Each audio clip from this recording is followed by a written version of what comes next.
Telangana public service commission chairman గా senior IAS అధికారి బుర్రా వెంకటేశం నియమితులయ్యారు. ఈ మేరకు గవర్నర్ జిష్ణుదేవ్ వర్మ శనివారం ఆమోద ముద్ర వేశారు. ప్రస్తుత చైర్మన్ ఎం మహేందర్ రెడ్డి పదవీ కాలం డిసెంబర్ 3తో పూర్తి కానుంది. ఈ నేపథ్యంలో కొత్త చైర్మన్ నియామకం కోసం ప్రభుత్వం నోటిఫికేషన్ ఇచ్చింది. ఈ నెల 20 వరకు దరఖాస్తులు స్వీకరించగా సుమారు 45 అప్లికేషన్లు వచ్చినట్లు తెలిసింది. రిటైర్డ్ ఐఏఎస్లు, వివిధ వర్సిటీలకు చెందిన ప్రొఫెసర్లు సైతం ఈ పోస్టు కోసం దరఖాస్తులు చేసుకున్నారు. వీరిలో బుర్రా వెంకటేష్ పేరును సీఎం ఎంపిక చేసి నియామక ఆమోద కోసం ఫైల్ను రాజ్ భవన్ కు పంపించగా గవర్నర్ ఆమోద ముద్ర వేశారు.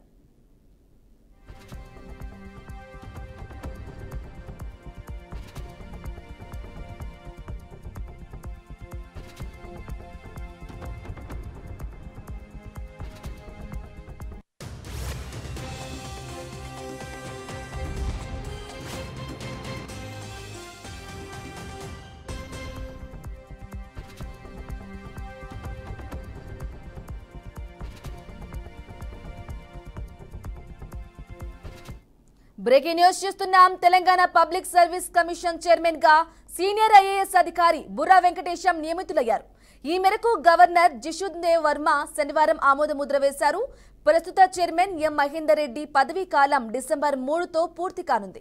ఈ నేపథ్యంలో కొత్త చైర్మన్ నియామకం కోసం ప్రభుత్వం నోటిఫికేషన్ ఇచ్చింది. ఈ నెల 20 వరకు దరఖాస్తులు స్వీకరించగా సుమారు 45 అప్లికేషన్లు వచ్చినట్లు తెలిసింది. రిటైర్డ్ ఐఏఎస్లు, వివిధ వర్సిటీలకు చెందిన ప్రొఫెసర్లు సైతం ఈ పోస్టు కోసం దరఖాస్తులు చేసుకున్నారు.